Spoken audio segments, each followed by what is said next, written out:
my screen, guys. And just let me know if you see anything.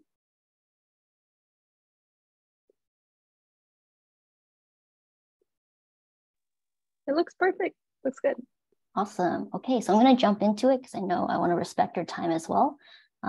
Before I start my presentation, I just want to thank you for taking the time to attend my talk. Just from hearing all the preamble, it sounds like you guys have a lot of final projects underway. So I'm really appreciative of your time today. So jumping in, stepping in and exploring the world of animation production. My presentation itself is divided up into 4 sections, and I'm going to be going over that in the table of contents. So I will start with an introduction and background of who I am and my more unconventional path into animation from more of a STEM background to then finally landing to where I am today as a coordinator. I will then take you through a little crash course of the animation pipeline. And then once you kind of see the entire pipeline itself, I'll take you along into what a day in the life of a production coordinator would be like. In the 3rd section, I'm going to touch on breaking into the industry, looking at the mental and also physical components, and then how you can apply that in the physical application process you would go through if you're applying for internships, PA positions, or PC positions. And then to just wrap everything up, I will end with a breakdown of my exact path into animation, so you know kind of how I went from doing STEM into landing into animation itself. I will preface this by saying I am Canadian. I'm up here in Vancouver. So when I speak to you about my journey into animation, it's within the Canadian animation industry. But I will say the concepts of the pipeline and application process and skills you'll need in this industry, it's the same, like whether you're in Canada or the US. So there's still a lot to take in from this. So let's jump into it. The first part is the intro, and starting off, I just have to say, like, cartoons have a very special place in my heart because it really helped with my speaking abilities and just gaining confidence as a kid growing up. So I would watch a lot of Looney Tunes, and then I found Sailor Moon, and then I found, Cartoon Network and Gravity Falls. So some of my fondest memories was actually, watching an episode of a show, and then the day after I would go to school and talk about it with my friends. But even though I loved cartoons, as life would have it, I had certain parental and societal expectations of how certain career paths were more favorable and modeled to me. So at first, I chose a more traditional safe path, and I did my undergrad in science. I went to Western University, which is up here in London, Ontario, Canada, and I graduated with an honors in biology. So I went to STEM because thinking this was like more of a safe path. And during this time, I kind of pushed animation away. I was interested in it, but maybe, I can't make a living out of it. But looking back, I felt pretty monotonous in my courses. I was going through the motions and didn't feel any particular joy when I was attending the classes. So I thought, hey, this is perfectly normal. Everyone is like this. I just have to grind this through, get a job. And then afterwards, when I graduate, I will finally be happy. Unlucky for me, my first wake-up call came when I was in second year, and that's when I took a course called organic chemistry. So I got humbled by this course because of how difficult it was, and I had to, start to reconsider. But when I was reconsidering, I thought, hey, maybe, coursework doesn't reflect what's out there in the science community and, job force, which is true. So that's when I went into my first internship.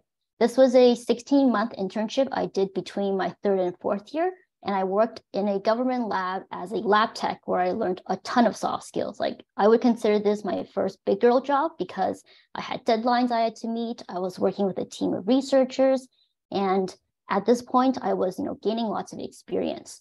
But at the end of my internship, I thought, hey, science really isn't for me. I have this work experience, great, but I know this isn't where I want to go.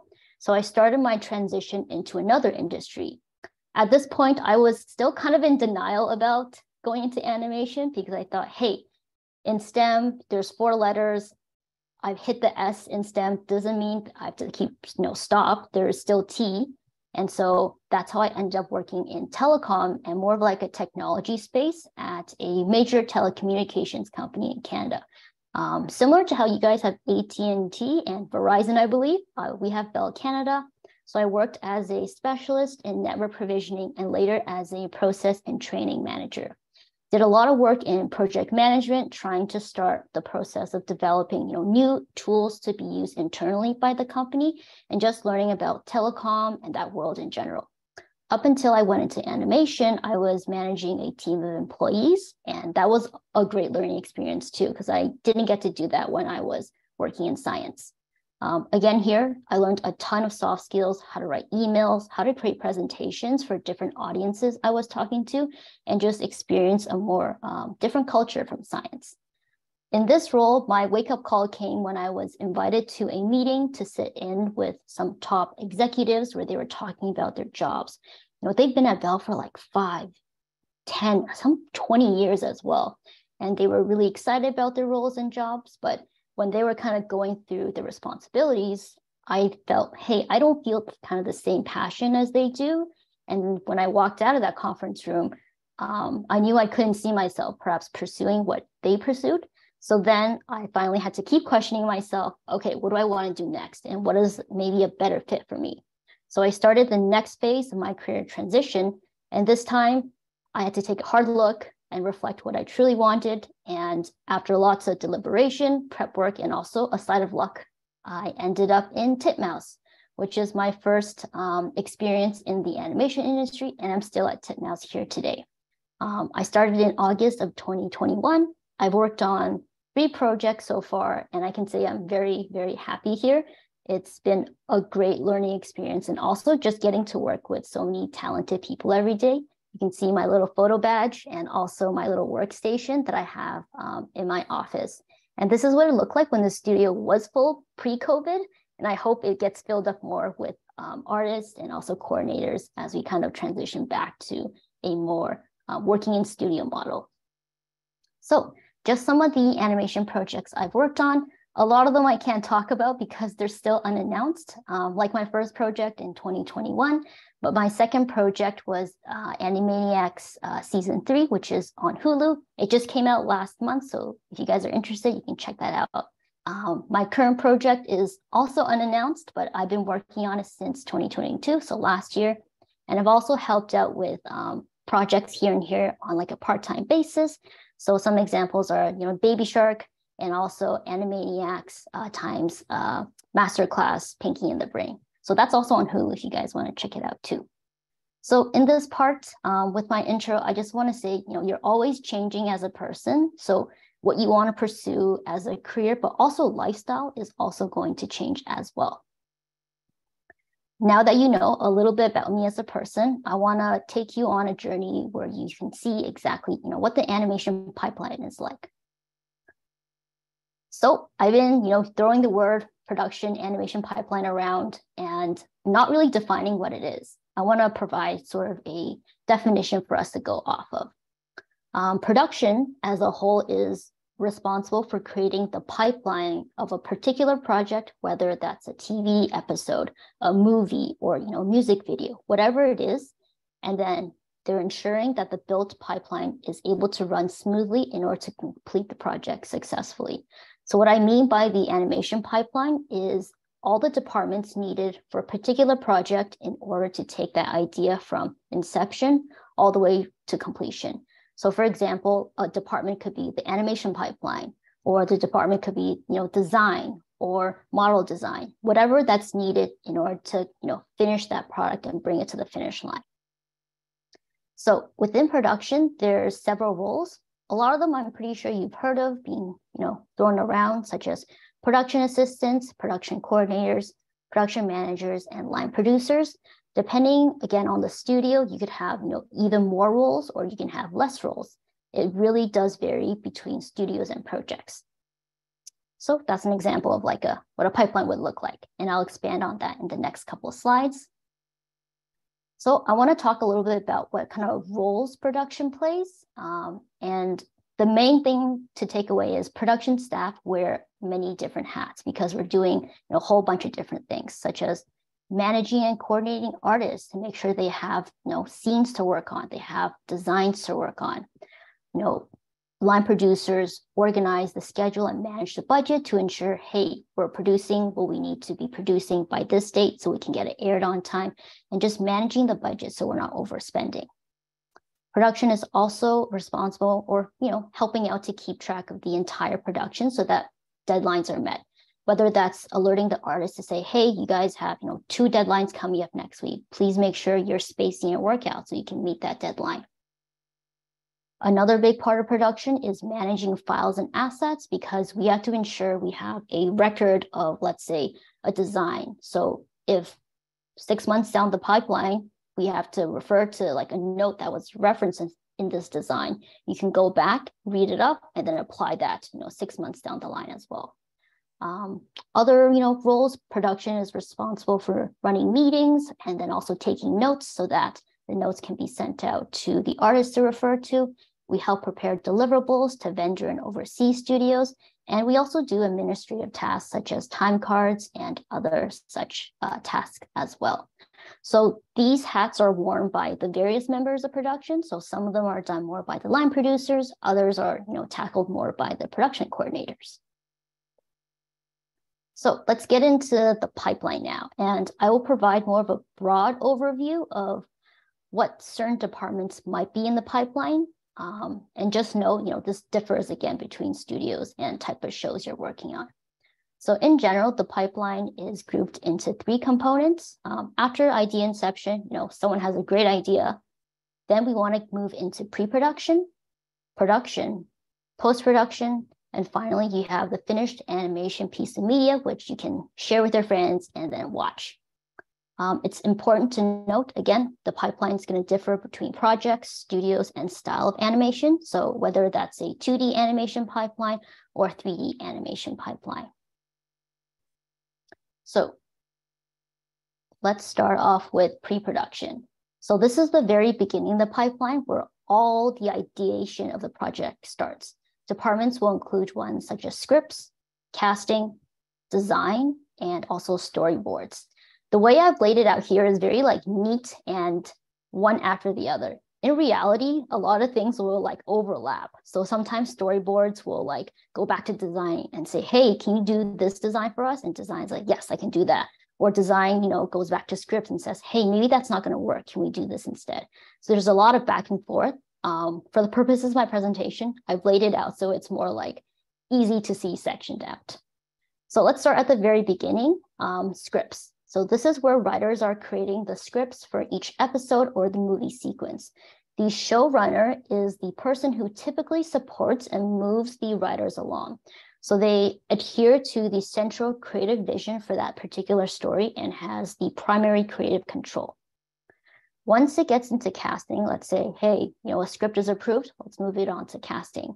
This is where we have voice talent come in to really bring the characters or maybe even, animals and other sort of characters that need voices. So that would be in the casting department.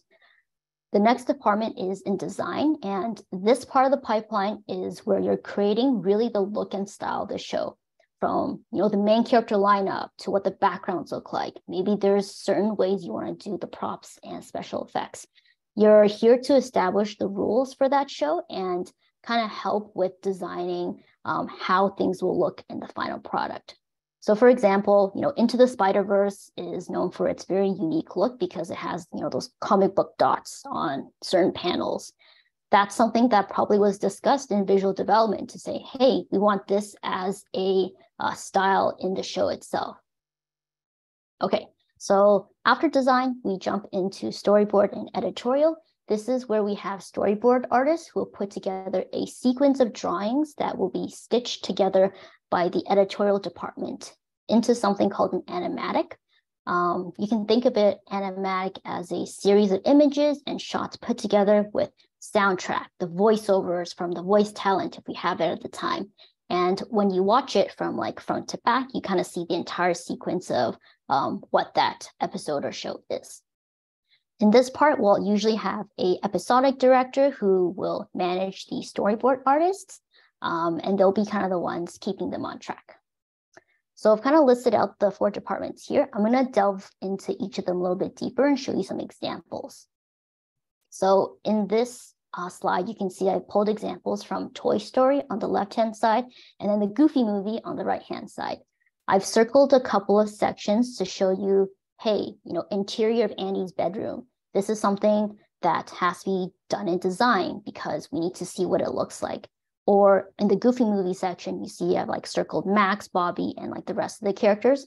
This is to say, hey, when we're doing casting, these are the characters' lines that will have to be read by our voice talent. And also, of course, design, so we know what they look like in the animatic itself. We jump into casting. I've just pulled, a couple examples, but for example, like Amy Poehler voices Joy in Inside Out, and Tara Strong voiced pretty much my entire childhood by voicing Timmy Turner, Bubbles, and like so many more characters. Rob Paulsen, I have to mention because he was in Animaniacs, and these are the voice actors who will really bring the characters to life and will record what's written down in the scripts. In design, I've also pulled a couple examples from very talented design artists, one of them being Victoria Yang. When she was a Viz Dev artist at Disney, she did a bunch of designs for like Wreck-It Ralph and Big Hero 6. You can see some examples here. But in design, you can really see that she's exploring different ways to represent like a candy cane tree, for example. But also it's a little technical too, where she's exploring like, hey, what are the components of the telephone wires in the city? So that's something she would also explore. Character expressions from Jin Kim is also explored in Moana, as you can see in the image in the middle. And then it could also be very exploratory, what's done in visual development. So Tyrus Wong, he did some designs for the inspiration of Bambi, and then also Mary Blair for Alice in Wonderland.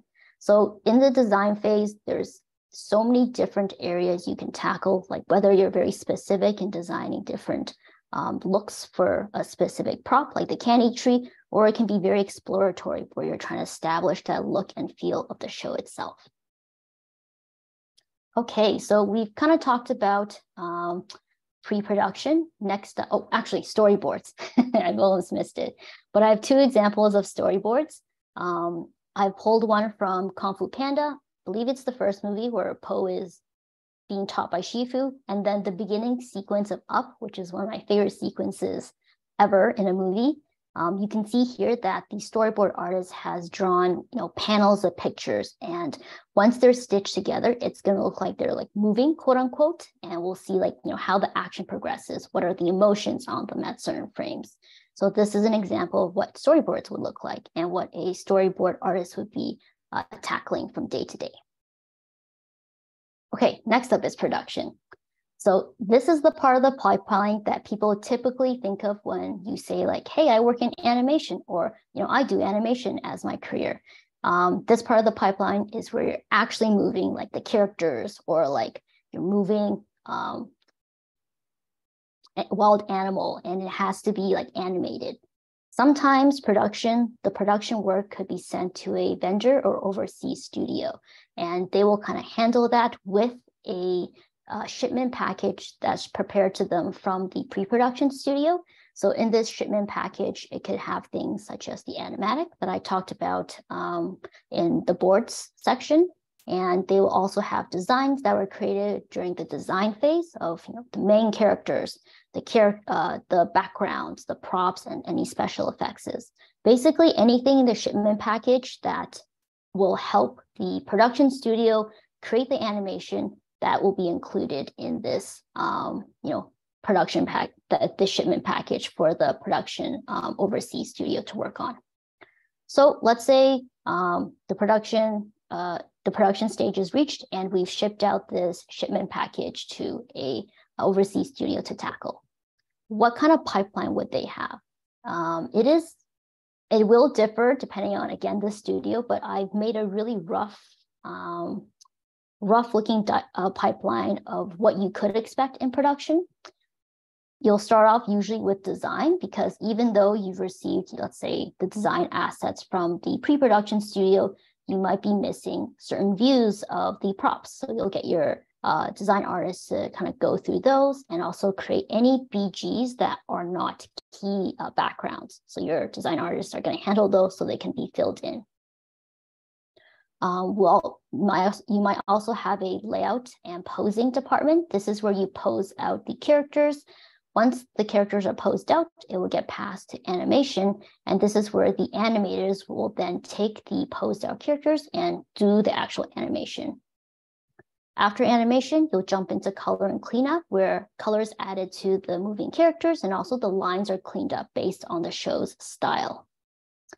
In the last two stages of production, you'll have the compositing department and then editorial. So in compositing, the artist is going to take everything that's been done in production. So like the background designs, and then they'll also take the colored and cleaned up production animation and then put that into a single image. They'll add usually things like, a motion blur, or maybe they're going to add some parallax in the background, and that's going to really set the scene and make sure it's ready to go to editorial. So in editorial, it'll take everything that's completed and stitch it together so it's the final product that the animatic has shown. Once that is complete, this animatic and completed scenes will then be shipped back to usually the pre-production studio, or we call them the client studio. The client studio is going to review what's been done, and then it will kick off a process called retakes. In retakes, they're going to be calling out specific scenes that were noted to be changed. So for example, the studio can say, hey, we loved what you did here with the comedic effect. Can you prolong this scene by 10 frames? So that has to be done in animation. Or they'll say something like, hey, we noticed, this character's nose isn't colored in on these 3 frames. Can you please fix that? So these are kind of the notes that will be called out in retakes, which will then get passed back to the production studio for them to address. Once they've addressed that, it'll get sent back to the pre-production studio or the client studio for approval. And this cycle keeps going until everything's approved. And that's when it's been wrapped, like that episode or show has been wrapped, when approval is all done. So it's approved and wrapped for the production studio, but it's not done yet. The last part of the pipeline is in post-production. This is the part where we add the final touches, like the magic sprinkles on top of the on top of the cupcake. And it's typically sent back to the studio who did the pre-production work, and they work alongside a post-production studio to get the final show completed. At this point, they could be doing things like adding score, like the cinematic soundtracks you hear, or maybe they'll adjust the color so it's color corrected. QC, basically doing that final check, adding the final bits in for you to get the finished animation piece. And that's when the whole pipeline is done. You have your finished piece and you can show it out to the world through streaming or on the big screen in the movie theaters as well. So I know I went through a lot with this 3-part production pipeline breakdown, but I do have this little nifty infographic here. I'm gonna close this so you can see. But you can see this little nifty infographic where it breaks down each of the steps in the pipeline with images, so you have a better understanding of what goes on in each of them. It is relatively similar, but there are differences, as you can see in production, there's a texturing phase and there's a rigging and setup. This is more done in 3D pipelines, which is why I didn't include them in my 2D production pipeline. But most of the departments are relatively similar, and at the final product, you'll get the happy bunny dancing in the sun. Okay, so we've talked about the pipeline. Now I want to take you on a day in the life of a production coordinator. So here is a very broad example of what my schedule could look like. I've color-coded it so it's easier to read, and I'm also going to be going over each of the meetings, let's call them, and then kind of go through them in detail. In terms of my day, I usually start from 9 a.m. and I work until 6 p.m. with an hour in the middle to take lunch, just whenever I have time. And then currently I'm working as a hybrid work model, but before I was working fully from home, during the midst of the pandemic, but I slowly transitioned to going to the office a couple times a week. So let's start with the morning, and then I'll start with the afternoon in the next part. In the morning, even before I have done anything, the night before, so the day before work, I will write down any tasks that are priority for the day. That could be like little reminders for myself to say, hey, you have to talk to this artist. We're looking for this scene to make sure they've hit it immediately. So I would do that first. Afterwards, I would check the production schedule to see where the production is currently at. If there's any upcoming deadlines or things I might anticipate I would need to flag for the upcoming week, I would note that as well, just like keeping it in the back of my head. Afterwards, I would check the chat and see what kind of emails I've gotten through. And I will go through a process of prioritizing to say, hey, this email is really important. I'm going to get through this first, and then later I'm going to do this because this one needs to be tackled before the other. So let's say I get an email from a client studio that we're working with, and I got to make sure their feedback gets sent to the leadership team to review, and then the artists for them to address the changes. So I go through their email and I'm summarizing these key points and adding links to maybe resources that the leadership team would need for the review. Once I do that, the email is sent out. I do a little quick communication in our shared leadership chat and say, hey, you got to check this out. Please let me know what your comments are before I send this back to the artist. And this part of the day, it may seem like, sounds very mundane when I describe it, but it's really quite exciting because I get to see the feedback from the clients and how they're responding to the work of the artists, and just the direction that's being provided by the director and how that's received by the preferences of the clients and how we're working within that aspect. It's very interesting to me. So my other favorite part is when we do get positive feedback and the clients are like, wow, this is a great design. It's hilarious. When you let the artists know through like chat or in meetings, they really like that as well. So this is still a very nice part of my day that I really enjoy. At the end of this, I get the feedback from the leadership team, send it out to the artists through chat to let them know, hey, check this out. Please address this as soon as you can so we can get the next iteration out to the clients to review again. Okay, let's say that takes us to 11 a.m. At this point, I could have a couple of different meetings depending on what day it is. So if it's a Monday, I'll generally have an episodic kickoff. And this is where we're starting a new episode that the team's going to be working on. We'll have the director jump on and they've prepared really like a breakdown of this episode. So let's say we are doing a design kickoff, like in the pre-production phase I talked about. The art director at this point is going to kind of let the team know, hey, these are the designs that will need to be done. This is sort of how I want you to tackle the designs, maybe share a couple of references that they pulled to really get the artist started on. If it's an animation, the animation director might say something like, hey, this episode is supposed to be really action-filled. I really want to see you punch up like the action shots and really put the animation work in there. So these are sort of the things they might be talking about during the episodic kickoff, at which point I'm going to be taking notes to make sure it's all captured and then send it out to the artists afterwards as well.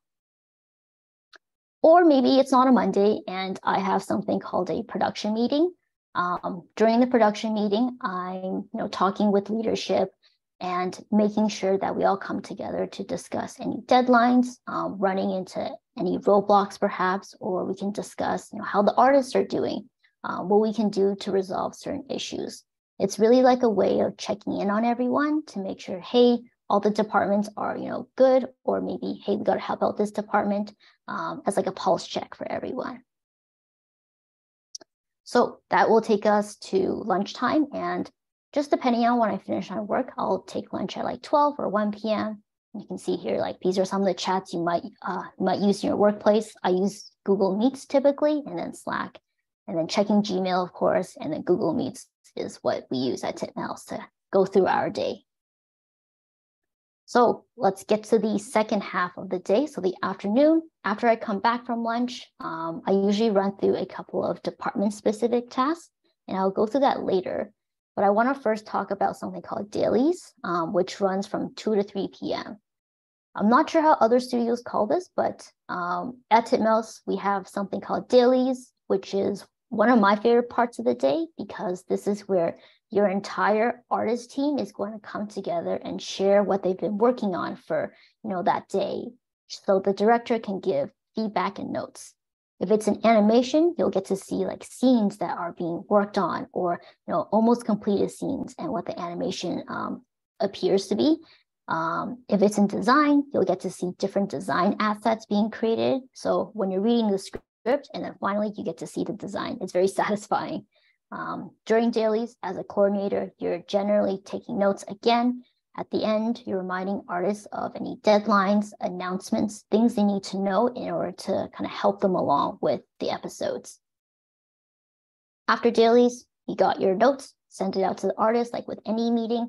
And then often I will update a file tracking software that has a place where I can input these notes I got from dailies. So in case they ever need to refer back to a note on something they've animated or designed, they can go into that little FileMaker tracking software and find it.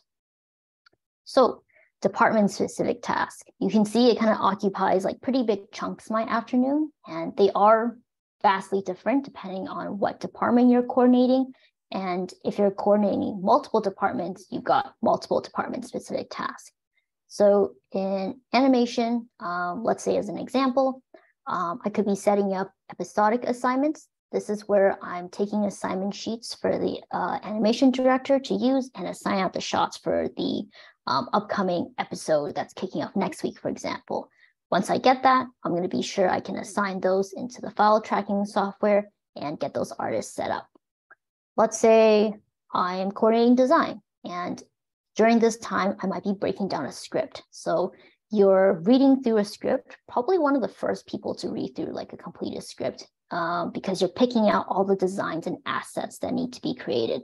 So in the example I gave with Toy Story, I like highlighted the interior of Andy's room. That would be something you're calling out during this script breakdown, because Andy's room has to be designed for the movie and also for the storyboard team to reference as you're doing their boards. So those are a couple of little examples of what department-specific tasks are like. Okay, so we've reached the end of the day. We're getting very close to. From around like 5 to 6 p.m., I generally have a delivery. So again, depending on what part of the pipeline you're coordinating, the delivery is going to look very different. So for example, when I was on Animaniacs, for example, we had retakes. So I would be taking the scenes that we've addressed from the notes from the client and then sending it back to them to say, hey, we've addressed these, please let us know what your feedback is or if it's like approved. If I am coordinating something like design and the client wants to see the designs that we're doing, I'm going to be putting a package together for them to review, provide notes on, and likely we'll get the feedback sometime during the week so that the leadership team can review and I can send them back to the artist to address. So it's like this constant cycle of, hey, we're setting things to, the client studio, we're getting notes back and we're addressing it. And we move through the episodes or, movie sequence, whatever it is throughout the entire animation pipeline. So that is a day in the life of a production coordinator, and you've just completed one with me. So pat on the back for that. At this part, I want to kind of finish off the second section with saying like, hey, don't be afraid to really ask for support. I know it was pretty overwhelming with like all the little sections and like a bunch of different tasks throughout the day. But the part that I didn't mention is how much communication is going on. Like I'm always talking to my production manager or line producer and other coordinators too, just to see like where they are at. And don't be afraid to ask questions. Like everyone's here to help and to make sure the show is successful. And really don't be afraid to own the departments you coordinate. Like you're responsible for, these artists and helping them out. So you want to set them up for success. Because once you do that, it's going to help the other artists down the pipeline also be successful. And that matters a lot as well. Since the show isn't made just in your department, it has to be completed all throughout the pipeline. And at the very end, the show is done. So you want to make sure that, just don't be afraid in general. You'll have more fun that way as well. Okay, so we finished the second part. In this third part, I'm going to touch more about breaking into the industry as well, and just really dividing that out into 3 sections: the mental, physical, and then of course the application process, to wrap it all up. So in this mental component, I would say this is the shortest section, but in my opinion, the most important one, because it's going to set that foundation for your journey to getting into the animation industry, or wherever you want to go, like game industry, whichever path you would like to take. I like to think of my foundation as finding my North Star, which is a personal mission statement. It's going to be different for everyone, but once you've found your North Star, you can really put like your energy towards that like one goal and direction. Once I kind of figured out what my North Star was, I was able to like fully concentrate on jumping into the animation industry as a production coordinator. And I found that my goal went a lot faster than when I was like dilly-dallying, like, do I want to do this or that? So again, you're more likely to make progress as you're focused on one goal. And this really helps when you're going through the motions, but you're having, let's say, a hard time sometimes, or you're having a hard time finding motivation. If you remind yourself what your key North Star is, it makes moving forward a lot more easier as well. So what are some things you can do to find your North Star?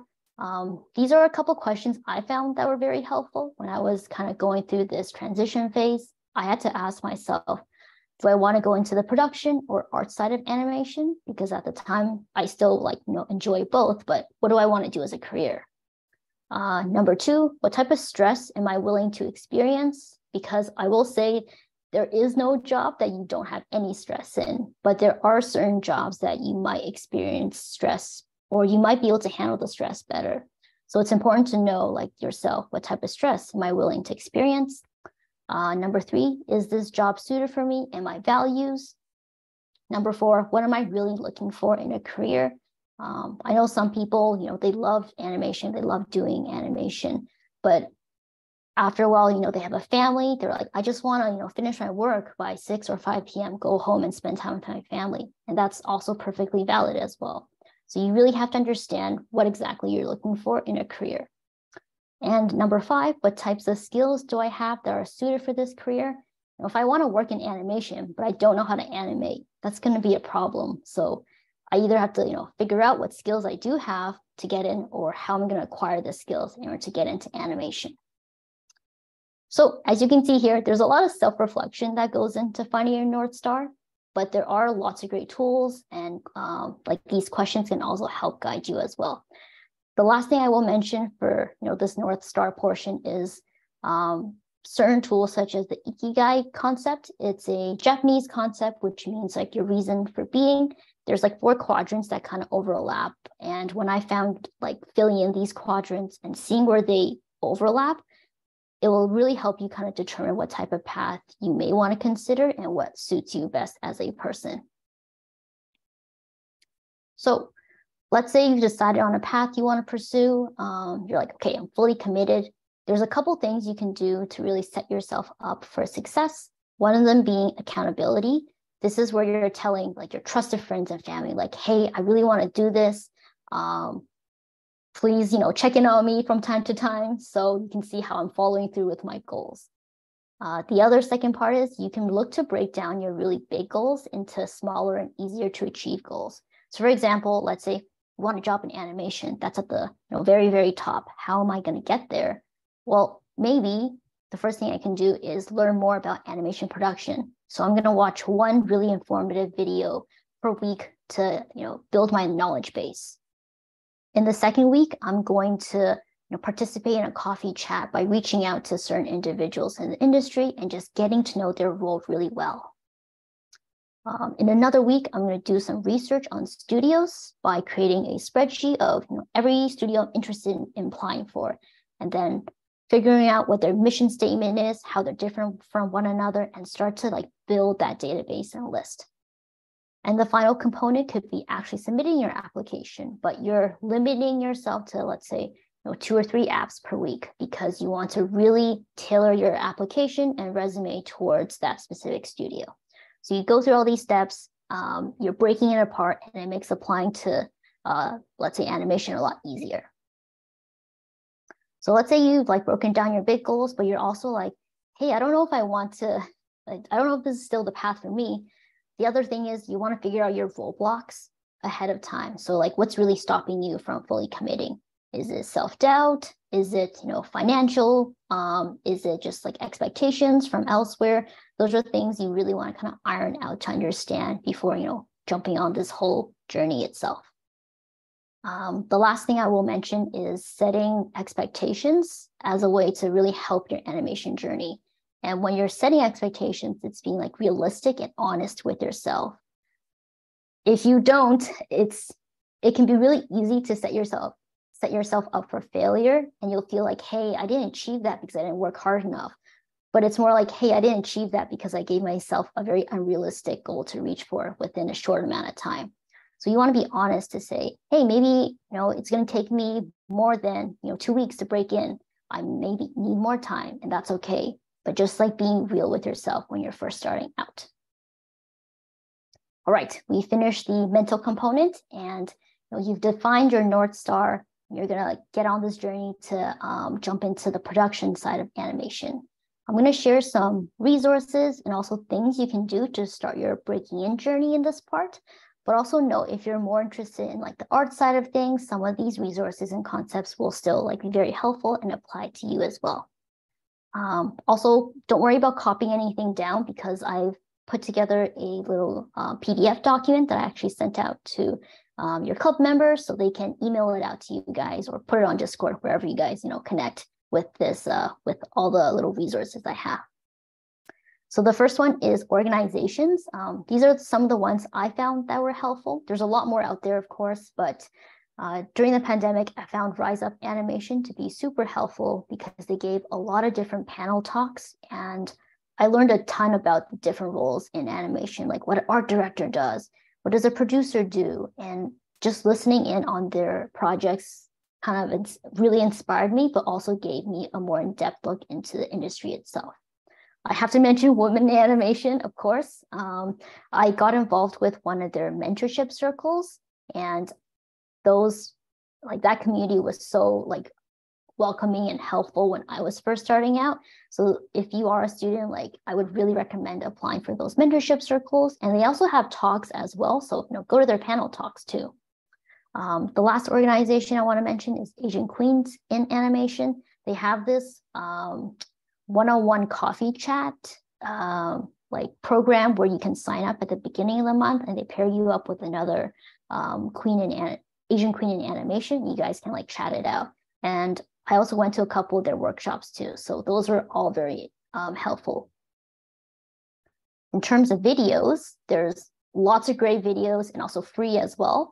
Lightbox Expo, I have to give a shout out to them because they have a huge repository of videos on their website where they have past panelists and their talks uploaded for you to listen to. Pipeline of DreamWorks Animation and the Nickelodeon playlist are great resources. I used to watch these videos again and again, so I can take notes on their pipeline and just how the pipeline works within DreamWorks and also Nickelodeon. Even though they're telling you about the general pipeline, I feel like it gives a really good insight into their studio as well. So I recommend you guys check out those. And of course, there's lots of YouTubers out there that are making lots of content about the industry. The two that I found that were very helpful were from Lower Price and also Mew Tripled. They have videos of different jobs in animation, what the pipeline is, and their journey as well. So check those out. They may be great resources for you too. The last big resource I want to mention are some courses. I myself couldn't find any that many production related courses. It was more from the YouTube videos, but these are the ones I kind of scoured on the internet and managed to pick out. One of them is Break into the Animation Industry by Lucas Ridley on the left-hand side. His course I found through a website called Udemy. Generally, their courses are pretty pricey, but they have sales every other week. And if you can nab it, it's $10 per course. I found it to be very interesting for his path going in. So I got his course and he did a pretty good job of breaking down the pipeline as well. The other course in the middle, if you have a LinkedIn Learning account, I believe it's free, or you can do a 30-day free trial, so you don't have to pay anything. But he does a really great job of breaking down the pipeline as well. And lastly, there is a producing animation book. Right now, it's on its 3rd edition, I believe, as the most recent one. Really, really helpful resource, but it's very dense. And I would say you don't necessarily need to purchase this book to know about the animation pipeline or like learn about it. All the other resources I mentioned in the previous couple of slides are very helpful as well. So, check out the book if you like, but you don't really have to, because there's so many other pieces of information out there to teach you about the pipeline. Okay, so went through a couple of the resources. Now I want to take you into how to kind of apply to the animation industry and just some tips for cover letters, networking and also interviews. So first, I want to touch on some of the skills I find that are going to be needed if you are looking to work more on the production side. So for soft skills, I would say as a production worker, being really quick to jump into action, because you never know what's going to happen during the day. And you want to make sure information is spread quickly so that it can be actioned on. The other thing I want to say is, if you're an organized, methodical, and detail-oriented individual, that's going to be a huge plus as you are kind of jumping into different meetings throughout the day, or you're doing different tasks. You want to make sure you have like a set way of doing things, that you're crossing things off the list, you're making sure it gets done, and nothing kind of slips through the cracks. If you're a strong and reliable communicator, that's going to be a huge plus as well, because you're kind of like that glue that holds the whole production together. And being able to communicate the most updated information to everyone is going to save a lot of people time. Other parts are, if you're a troubleshooter, you're very resourceful and you can stay calm during situations where it may be like a little bit more frenetic. That's a huge plus. You're calm, so the artists also see that you're calm, and they're able to continue their work without kind of feeling panicked. If you're great at prioritizing tasks, not just for yourself, but for others, if they come to you to say, hey, I've got like 7 different designs I need to get done, can you let me know which one's priority? And if you're able to like jump in there and being like, yes, do this one first because we have to deliver this first, then that's going to really help them with their workflow as well. The other part is, I want to mention the versatility in working with different types of people. Because you're in different types of meetings, you're like working with artists, you're working with art directors, you're working with episodic directors. You want to make sure you're able to work with different types of people and just having that like strong communication. Lastly, for soft skills, being able to coordinate, mediate, and step in during discussions. Again, because you are in so many meetings, you want to be sure you can hit these kind of points as you're going through your meeting and then like taking notes at the same time. In terms of hard skills, I just want to mention a couple, because even though you might not be doing like artwork where you're using Photoshop or like Maya and stuff, there are still hard skills that are very helpful as production. If you have an ability to work with a variety of softwares like Google Suite and Microsoft Office Suite, that's awesome. And being able to use like formulas in Excel or G Sheets, that's also a huge plus. I found when I was doing my science degree, they made me do so many different, they made me like break down data and just really work the different formulas in it. I didn't expect to be using that here still in animation, but it did end up coming up. So you never know how your skills will transfer.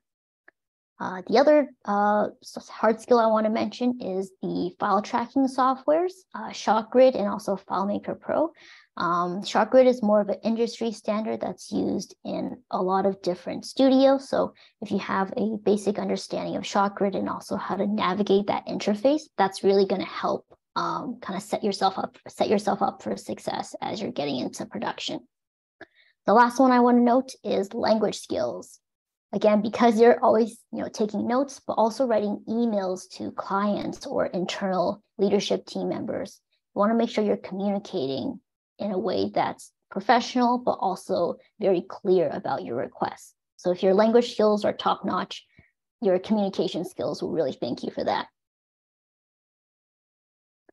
Right, if we jump into cover letter and resume.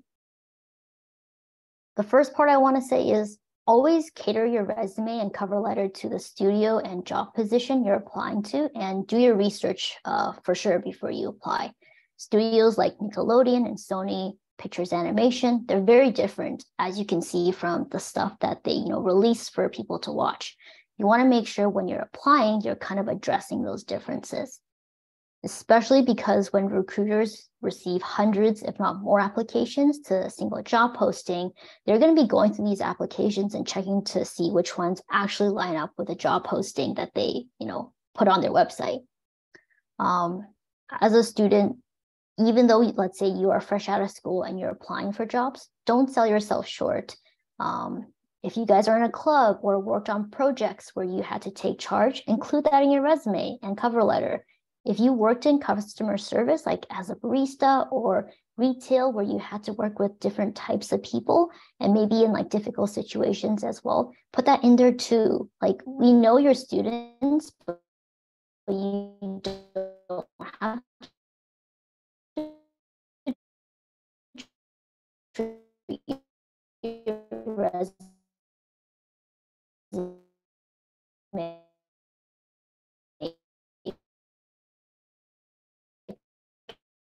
it's a student resume. So active, and you've taken the initiative for programs. The tip I want into the habit of saves, because once that posting take is what this studio like the responsibilities that you're saying like on your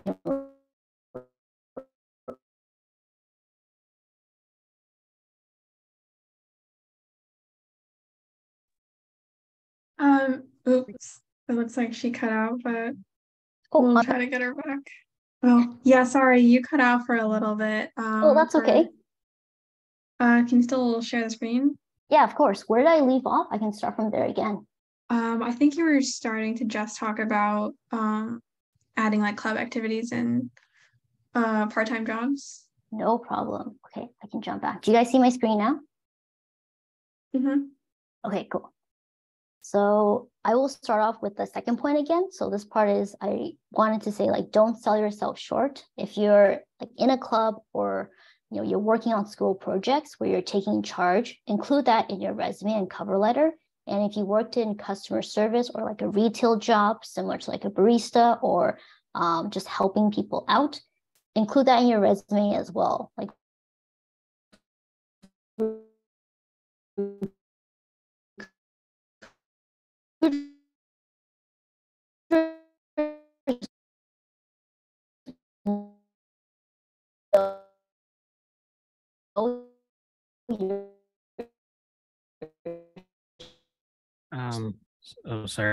sorry to interrupt you, but I think your mic is something wrong with your mic.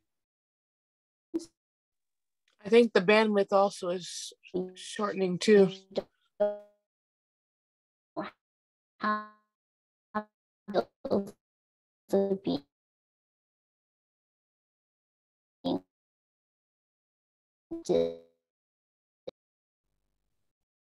Is it more clear? Yeah, I think your audio is back, but your visuals. Sorry, is it? Oh, there. Hi. Oh, it's still cutting out a little bit. Is it better now? Oh, right now. Yep. Can you hear me now? Mm-hmm. Okay, so I'll keep going and let me know if it's being cut out again. I can kind of backtrack. Is that good? Yeah. Okay, so I will start again from the second point where I speak about like don't sell yourself short. In this part, if you, let's say, are a club member or worked on projects where you had to take charge, include that in your resume as well. If you worked in customer service or retail where you worked with like different types of people, also include that in your resume. Like, we as recruiters like know your students, but you don't have to treat your resume like it's a student resume. So really show that through your club activities, you have the skills of being really adaptive and a great note taker. So you're taking the initiative to learn things. The other thing I want to say is, as a tip, please save any job postings you see so you can reference them later down the line. This is because when studios, fill a position, they're going to take that job posting down, and you're not going to be able to refer back to what they, were looking for for a production coordinator, for example. So I want to show you an example of when I did my application and just kind of how I sold myself to that particular job posting. So in this slide, you can see that on the left-hand side, I've included highlights from the actual job posting. And on the right-hand side, I've included what I put in my resume. So they were asking for, excellent organizational skills, but they also wanted skills with previous computer experience, knowledge of word processing and spreadsheets and data applications. So in my point, I talked about, I organized and reformatted experimental data sheets so researchers can interpret data for journal publication. That itself hits already 2 points within, their requirements and checks that off the box. At the bottom, you can see I have prioritized work to meet goals or deadlines as one of the listings responsibilities. So in mine, I also included prioritize upcoming deadlines. And this just ensures that I'm hitting what they need in my resume. So when they're reading through it, they can say hey, she really took the time to go through our application and cater her resume towards our application itself. So in this next part, I'm going to talk a little bit about the interview. Again, one of the first things I want to say is research the studio you're applying for. And once you get that interview, you know that they've looked at your resume and they looked at your cover letter, so they think you're good enough for the interview. During that time, you can use the question and answer period at the end. Just ask questions and get to know someone that's really working within the industry. Maybe this interview, you didn't get the job, but you got lots of knowledge from talking to that person who works within the company, and that's still very valuable. There's something that shouldn't have to be said, but you should really know your resume and cover letter inside and out. Because as you are going through, let's say, your interview and you're saying something that may be not aligned with what they're reading from what you've submitted with your resume and cover letter, you don't want to be that person who has 2 different responses. So you want to make sure you know your resume and cover letter very well. The last part is I recommend creating practice questions and practicing with your friends and also answering them using the STAR method. So this method is a way to really break down an interviewer's questions and make sure you're addressing all the specific things they're asking for. So S is for situation, T is for what the task is, A is for action, and you're going to go through how you're going to tackle that specific situation. And R is for result of what would happen when you did your action. So try a couple questions by yourself as you're preparing for interviews using the STAR method, and it's going to help you be more organized and also communicate better of how you are as a production coordinator. And the tip I have for this section is just record yourself when answering practice questions. You're a lot more likely to catch any mistakes, and it's better to catch your mistakes, prior to your actual interview rather than during the fact. In this part, I'm going to be talking about networking because I feel like networking is very important, but often people don't like networking or the term. It can feel a little forced and you might be feeling almost afraid or nervous to talk to people you're unfamiliar with. That's totally fair, but the way I like to reframe networking is to look at the interaction as a way to form and build meaningful relationships. So the industry is relatively small in animation, and I feel like you never know who you're going to talk to and who they're going to end up talking to as well. So there's certain things you can really do to set yourself up for success when networking. You can ask yourself hey, how do I network as a person and understand how I enjoy talking to people? If you're someone who really likes talking to big crowds of people, 5 people at a time, maybe going to big conventions is something that will really help with your networking. But if you're someone who maybe will thrive on one-on-one connections, you want to go for those coffee chats or go for those mentorship circles where you have like a small group of people that you're seeing every single week. For me, I'm not great at large crowds, and I find them not to be as successful as when I'm just talking to one person. So through programs like the coffee chats and Asian Queens in animation, I usually connect with someone one-on-one, and it's easier for me to network with them.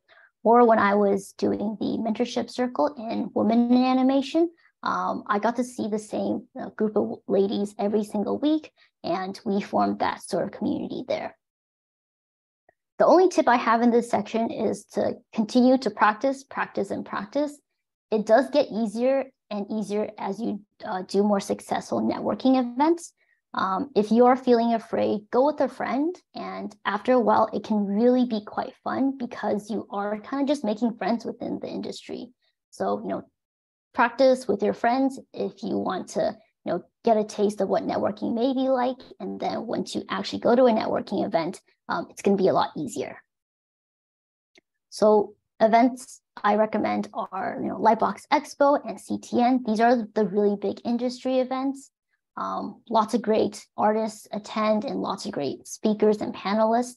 But I would say, don't neglect your local networking opportunities as well. They are the ones you might see on a more frequent basis because they're in your area. So for example, I live in Vancouver and we have something called Sparks FX, which is Vancouver's animation festival.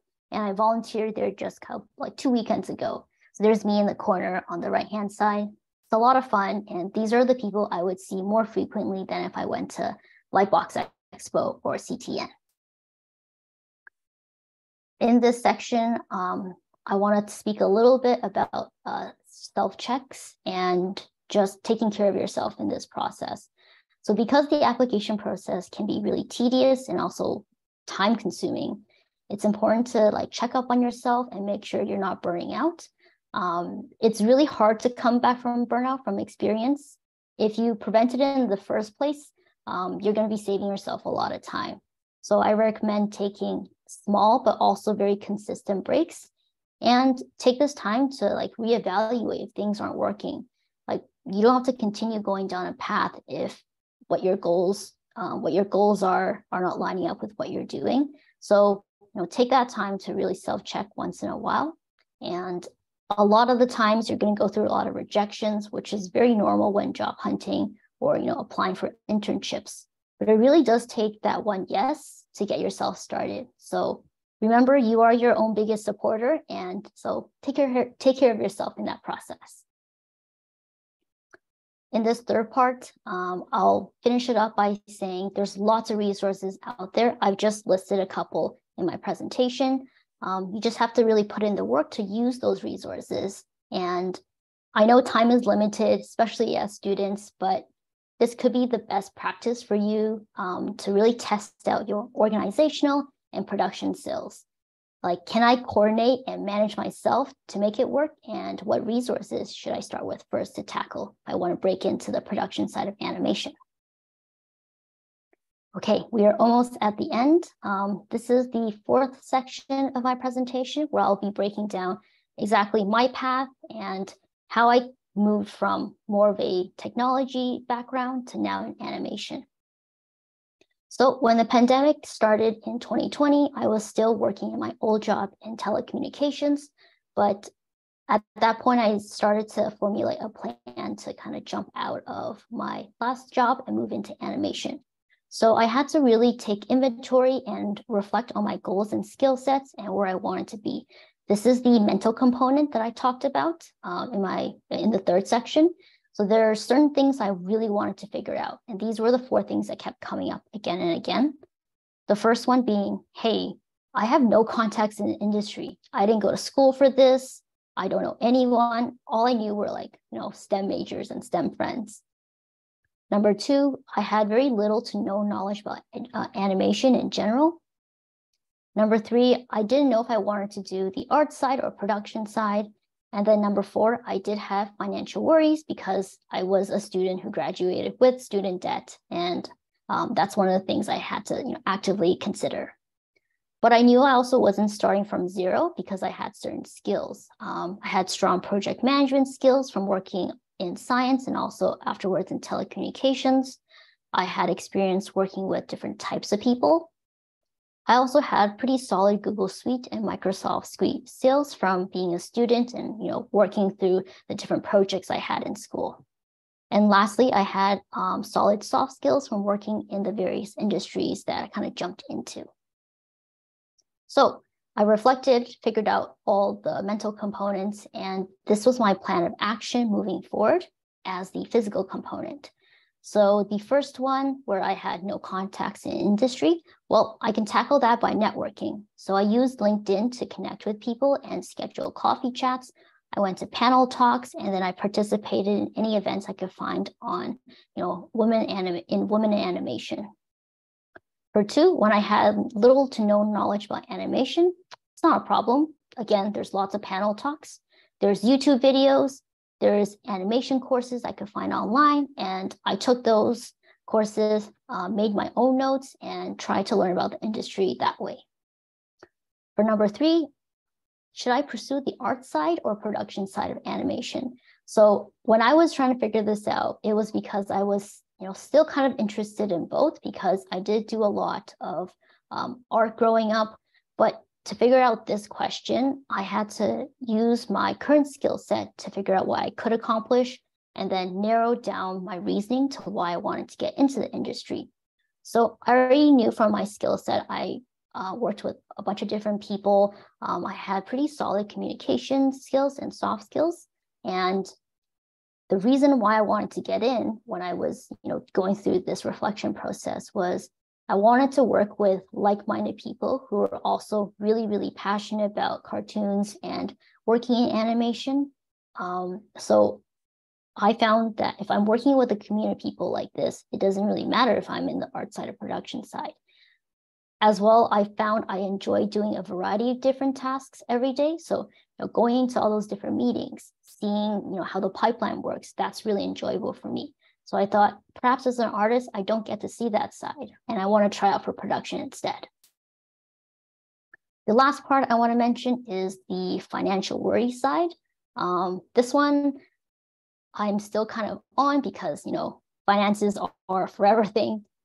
And to tackle this, I read a lot of finance books, try to figure out my budget, because at the time, if I wanted to get into, let's say, studios in Vancouver, I would have to move from Toronto, which is where I'm actually from.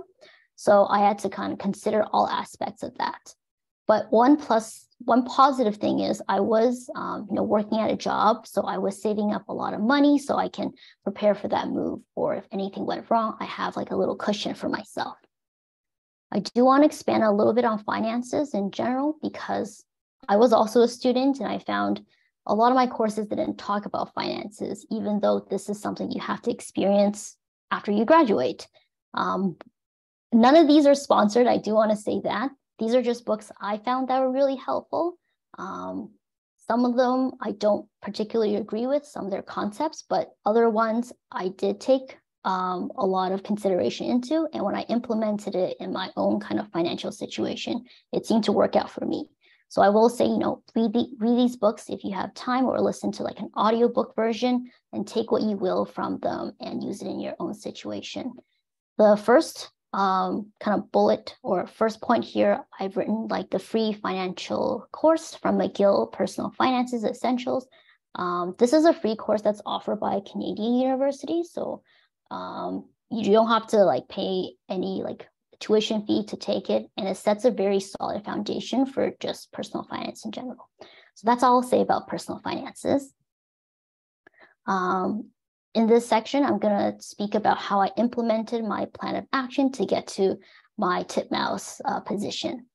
So initially, when I first started, I was, reading up on different roles in production by watching YouTube videos and also attending the panel talks from Rise Up Animation and Women in Animation. But I was also like on LinkedIn looking for people who perhaps were also in this similar boat as I was. So I actually found somebody who was a production coordinator at Titmouse and still is. She also had a similar background where she went to the same university I did and also worked at Bell. So I cold messaged her and said, hey, can I have a coffee chat with you if you have some time to really talk about your journey? And so she was kind enough to take some time out of her day to talk to me about how she transitioned into animation. It was very helpful because she was very transparent and gave me a lot of answers to questions I was wondering. After that talk, I didn't really think too much of it because, had a great conversation, time for me to keep applying. But she kept me in mind when a producer at Titmouse was looking for a production coordinator for a new project that was coming up. So when she mentioned me to that producer, the producer reached out through LinkedIn and asked me to apply to this job posting. So I applied to the job posting. I had an interview with that said producer. During the interview, I asked her a lot of questions, but I also found myself feeling like I really want to learn from this person. She has lots of great knowledge. She is someone that I would like to work with. So I really hoped I got the job. And I did get the job. Once I got the acceptance letter, I was ecstatic. And this is how I sort of started my journey into animation. I've been there ever since, and I've kind of worked with the same producer throughout my 3 projects. And I'm very happy throughout. So I want to wrap up my presentation by just saying, hey, you can personalize your animation journey for yourself and get there how you want to get there. You can kind of see how I took a lot of different turns before I finally said to myself, hey, this is where you actually want to go. Stop trying to avoid it and go for it. If you're a student and you're thinking of trying out something different before you try for animation, I'd say go for that too. Just really, personalize your journey for yourself, and it doesn't matter how you get there in the end. So I want to say thank you for listening to my presentations and for listening to my presentation. I've included my Instagram and also LinkedIn if you want to connect and give me a follow, but I'm here to answer any questions as well. Thank you so much, Meng. That was a great presentation. No problem. Was the audio okay at the end? I know that we had a little bit. Yeah, it was, okay. It stopped cutting out. It was a little bit weird, but we finally got to the end. We good.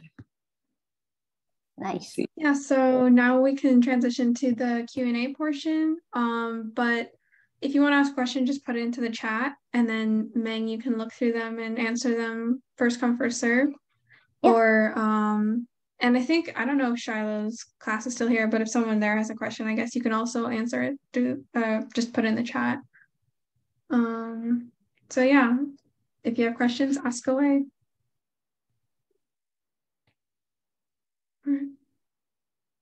Mingo. Okay, can you hear me?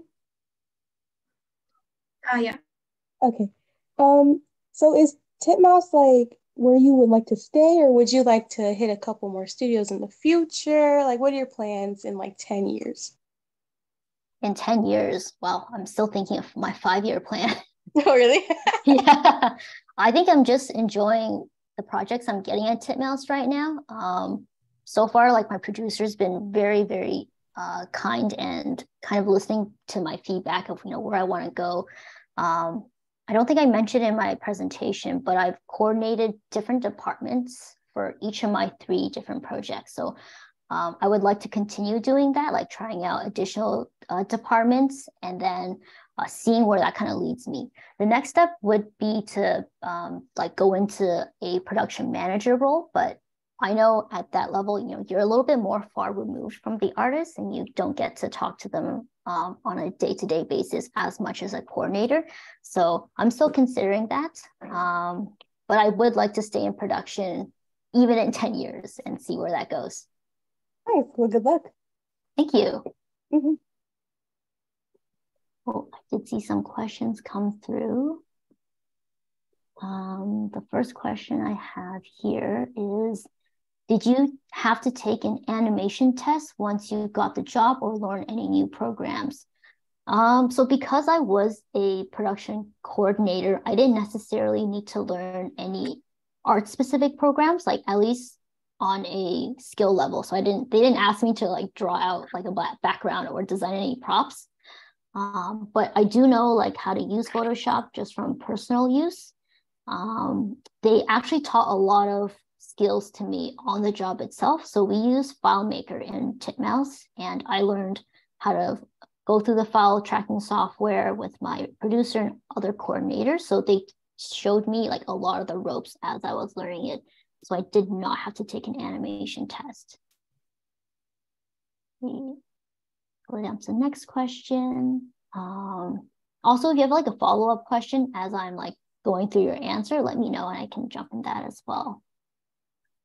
What would you advise an undergrad student to do to get internships or perhaps professional experience within animation? I think there's a couple things you can do.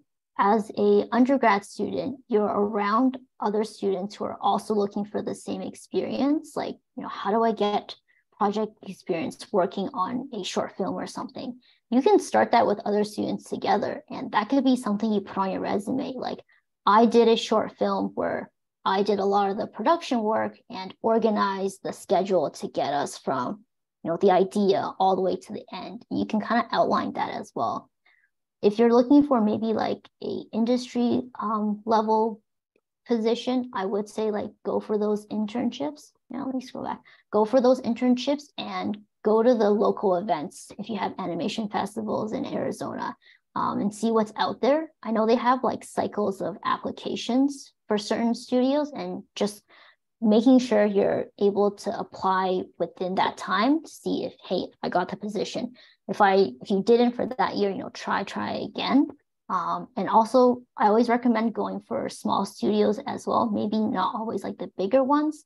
If you try out the smaller studios, you're more likely to get a fuller pipeline experience, I want to say, because perhaps they have less people and you can kind of see more of the pipeline. You can wear more hats in that process. And I do want to say, oh, yeah. Oh, sorry, I got a question. Yeah. I took like I guess in my other college, my community college, I took like a art department. Would that be okay for my resume? Or you took an art department, or were you helping out the art department? Yes, I was helping in an art department. Yeah, I'd say like let's say you were helping out the art department and you're applying for a coordinator position or like a production assistant position. And on that posting, the job posting, they ask for responsibilities like being able to, let's say, coordinate a bunch of artists at the same time, or being able to coordinate a bunch of artists at the same time. Maybe in your art department position, you weren't coordinating artists, but you were coordinating, let's say, students, for example, or helping them when they were working in the art department. That could be something you include, but cater what you did towards the actual application itself. So you have all this experience, let's say, working in the art department. You want to restructure it and rewrite it so that it's specific to the job posting, I want to say. Okay, because what I did back then, I guess it's like ceramics, really. Okay, did you do any like, I guess it depends on what you're applying for too, right? Even though it's ceramics, maybe you like helped out with organizing, buying the materials. That's still coordination. Yeah, it's mostly like that a little bit. Yeah, that can be something. Yeah, it's more like what I did back then. I was helping like cleaning up the place and telling people what to not telling people, but like telling people like what items they should use. Okay, so there's still like, it sounds like you were doing like coordination in there. You were like helping people out. Yeah, it's like ceramics, really. I don't think it's like the job itself is not what we're looking for. Is, how do I word this correctly? The job position. It's not really, Yeah, so I like, know it's not like I know it's not part of like an animation part purpose, but it's like still like art reasons. Yeah, you can see like all my experiences have nothing to do with art, like telecommunications. That's even more far removed than any like art side. But you can still try and figure out what kind of soft skills you use in that process, like when working in the ceramics department to like write up your resume and cover letter. Okay. Did that answer your question? What do you mean by cover letter? Like, Your cover letter or like your resume, whatever you're putting together to like really personalize your experiences for that job posting. okay. Yeah. Thank you. No problem. Okay, I'm just going to scroll through. So I have this question from Ruth. Hi, yeah, that's me. So I've been recently searching for jobs, and prior to this, I haven't had any job experience. I still don't like. I participate in club activities, things like that. And I've been applying to a lot of places, but I haven't gotten any callbacks. Like I've been applying to like just regular jobs all the way to like, internships. Mm-hmm. And I haven't been receiving any callbacks. And I'm wondering if it's an issue with my resume or if it's an issue with me. I would appreciate any and all feedback.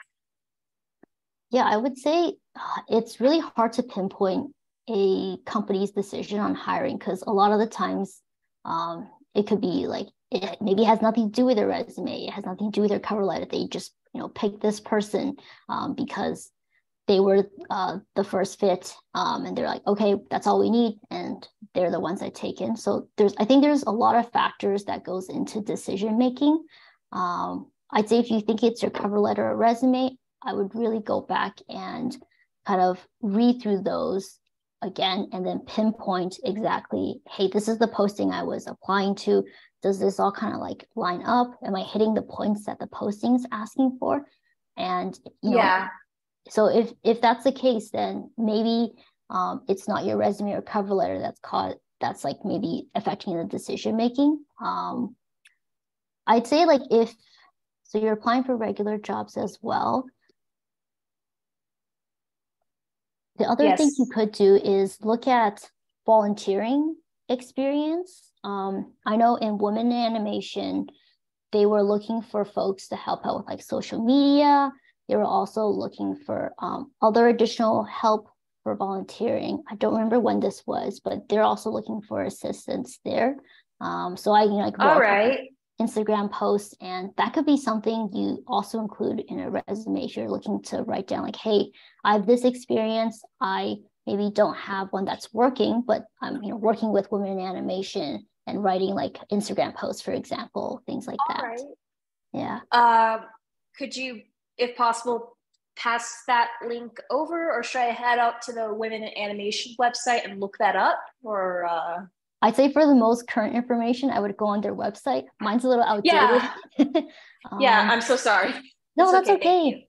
They have like newsletters too that I sign up for. I don't know if you're also. Yes. I haven't heard of this volunteering opportunity, so I'll look into that.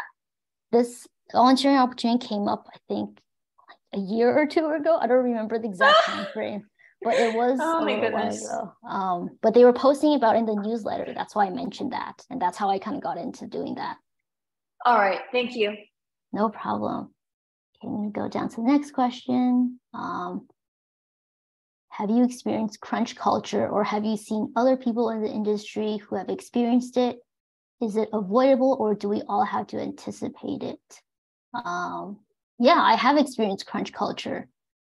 I guess it's different depending on if you're an artist or a production coordinator, but I think in production, there's always certain periods where so many different things overlap, and it's just how it is. A lot of the times crunch can be avoided with just how the production is set up, or also when you're coming up to a certain point where you're anticipating like, hey, I think it's gonna be really crunchy during this time. Like we have 3 deadlines and we're not close to, let's say, wrapping up this episode.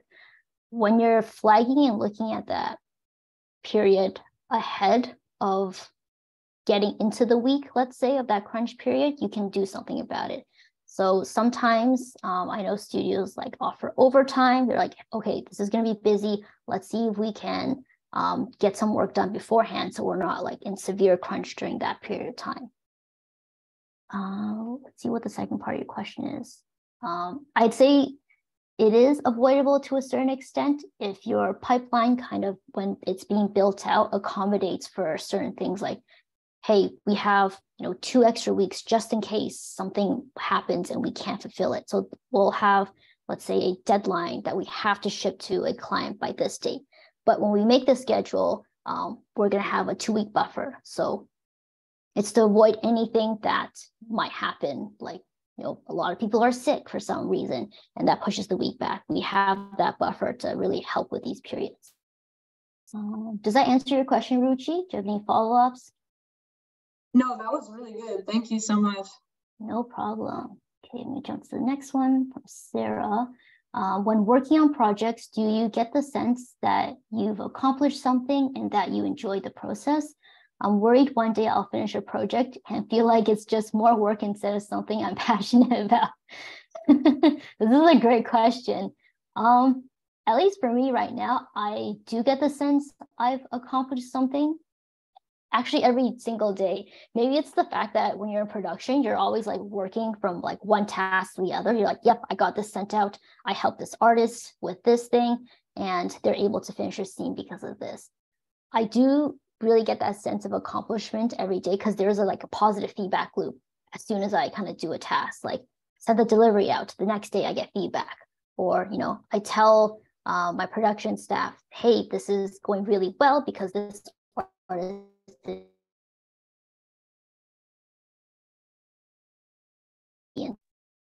You cut out us a little bit again.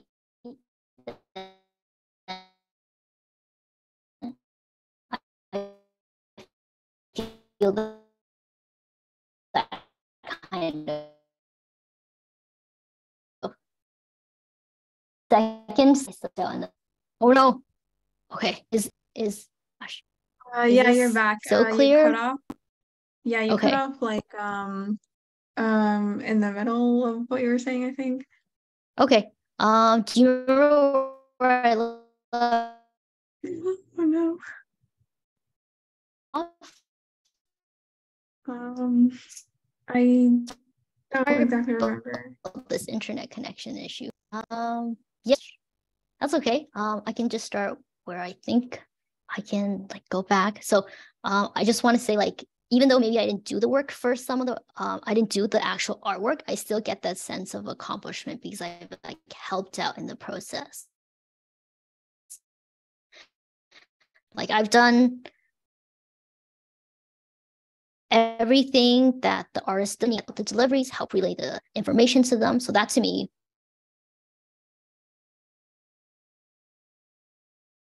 finish a project and feel like it's more work instead of something I'm passionate about. Hey, that's a real worry to have. Sometimes I feel that as well. Maybe this project wasn't what I was expecting and didn't meet my expectations. But I feel like after going through two past careers, the most important thing for me is the people.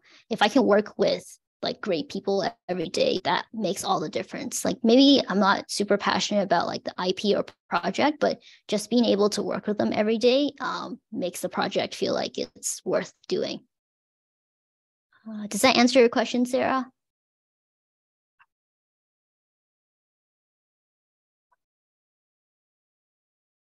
Sarah said yes in the chat. Yeah, okay, thank you. Savannah, what specifically attracted you to Titmouse versus other animation studios? Titmouse actually produced some of my favorite shows. Like I really liked Midnight Gospel. I think it is on Netflix. Yes, that was one of my favorite shows. So I'm like, oh, I would love to work on something like that. And I also watched Arlo the Alligator Boy. That was also a great show. So they had content that they were producing that I was like, oh, that's so cool. I would love to work for them. And also, I was just applying to a lot of different studios too to see which ones I could get in. Before you answer the next one, Sophia has a question. If they want to ask it. Do you want to unmute? And then. Sorry, I was trying to, but my iPad wasn't working. So I'm currently looking for mentorship because I have like a lot of like skills or like moderate skills in certain fields of like artwork. Like I have a understanding of Maya, I have an understanding of Photoshop and animation in general, but I also have an understanding of character design and line art and background design. And so I guess the question is, when you have such a wide focus and you're unable to find your own way to filter through that focus, is there a way to do it without having to have a mentor? Or is it like kind of like you need a teacher that is specifically on you to help you through that? Is your question more like trying to figure out which area you want to go into more, or is it like developing? Yeah, it's more like that with that, because I currently don't know, but I know that I want to be a part of the production part of it, but I just like don't know what part I want to be a part of. So the production part as in like production coordinating, or like doing the actual artwork? Well,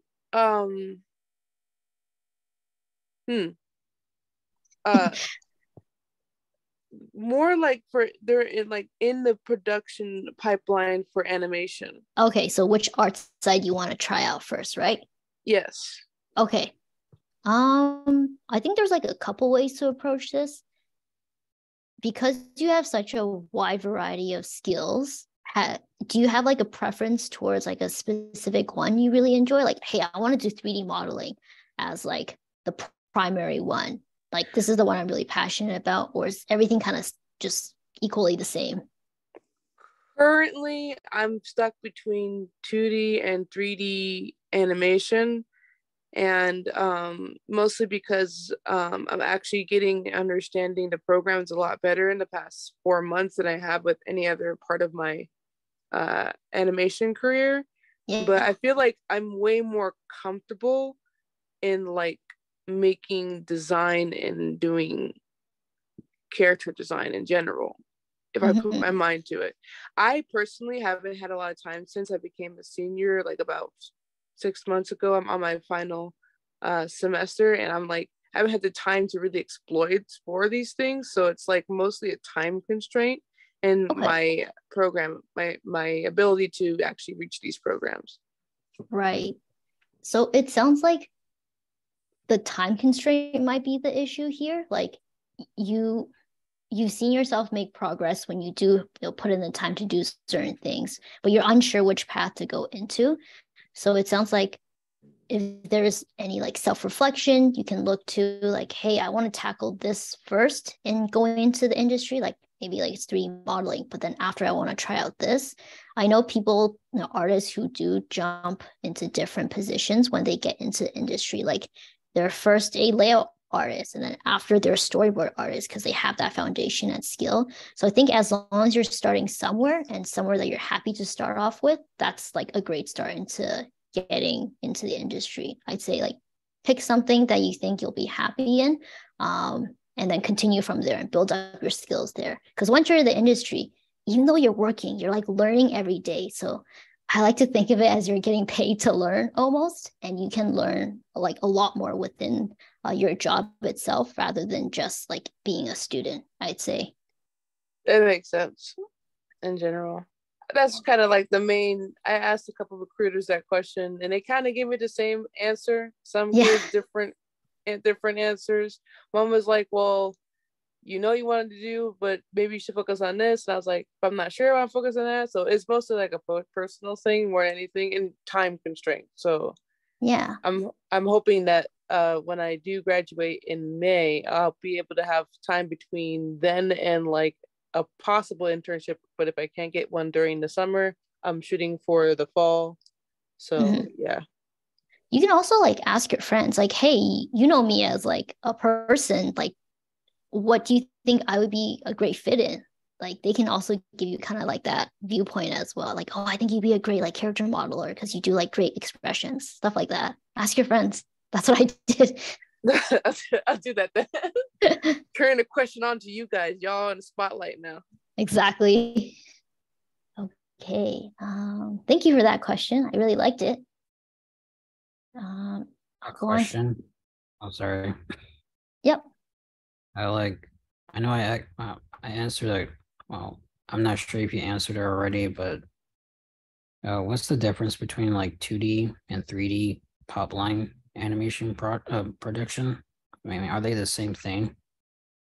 Like the pipeline itself is different because in 3D, you're going to have more departments specific to 3D itself. So for example, you might have a texturing department where they're adding like textures to characters with fur. You can have like a department that actually builds out the 3D characters. We don't really have that in 2D because it's more like we're using Flash and Harmony to draw it out. So I'd say those are just some of the differences. I haven't worked in 3D yet, so I don't want to speak too much about it based on like what I do know, but just know like there are differences between the pipelines. And of course it looks different, like the finished product is different. So the way it's going to be made is also different as well. Okay, because right now I'm only doing like 2D. I'm thinking about doing 2D because I'm not really comfortable of doing 3D because I'm not really good. Yeah, I'm just wondering if it's 2D is the 2D pop line animation production is different than the 3D. I'd say like the departments, some of them are different in 3D, but a lot of the soft skills are still the same. Like you have to be able to work with different people. You're quick to action on things. You're a great organizer. So I'd say like the soft skills, not a huge difference, but maybe the departments you coordinate will be different. Okay, so like different, the same area, but different production, basically. Yes, the like workflow process is going to be different based on what the artists do in 2D versus 3D. Okay, it's because 2D is just like flat line and 3D is just like 3D modeling, really. Right. So you'll use like different programs in 3D as well, like, Maya, Blender, and in 2D, you might not use the same ones to create the show because you're not making, 3D models. Okay, just making sure. Okay, thank you. No problem. Okay. Ruchi, do we still have time to ask more questions? I still see like a bunch of them. Go ahead, whatever you're willing, like whatever you have time for. Yep, I can keep going. Yeah, I think the next question was Charlize's question. Starts off with, as a coordinator, what would be helpful? What would be most helpful? Yeah. Okay, I see this. As a coordinator, what was most helpful in keeping calm and organized? Does it ever get overwhelming taking care of so many artists and departments? Yes, it does, especially sometimes during crunch period, because everyone is asking for, let's say, your help and prioritizing things. And a lot of the times you'll find there's certain quiet weeks, and then there's weeks where there's just so many things going on. You're like, oh, how did this happen? So you do have to be kind of prepared for both situations.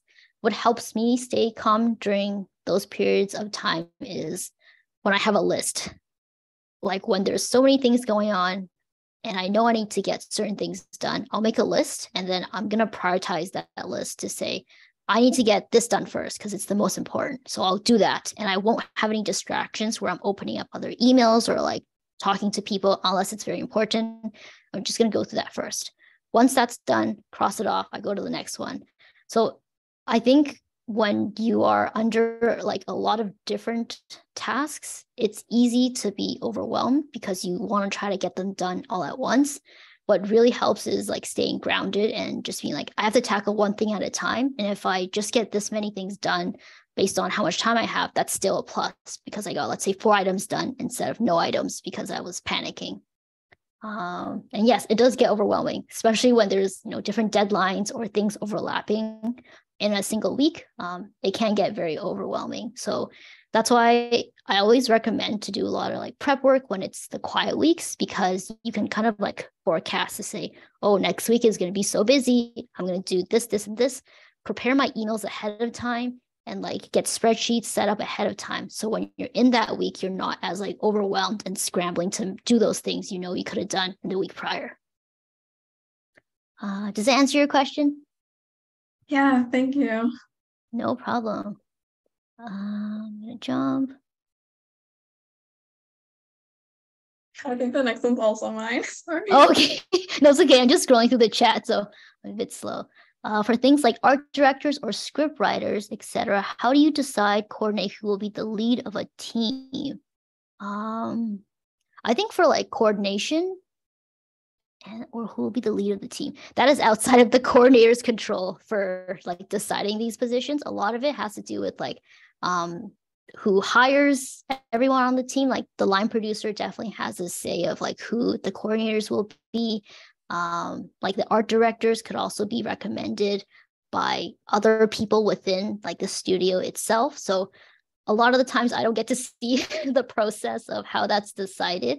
How do you decide who could? Yeah, but I would say like there's definitely like a team out there who decides this when they're setting up the whole schedule and pipeline to say, hey, we want this person to be our animation director. We want this person to be our script supervisor. Yeah. I would like to see who does all this decision making though. I think it's different depending on the studio. I am not part of this. I'm just a coordinator. Okay, so I guess you just are in charge of making sure you know who's in charge of what and then like helping them lead their teams. Yeah, this is more like a recruiting question, like an artistic recruiting question.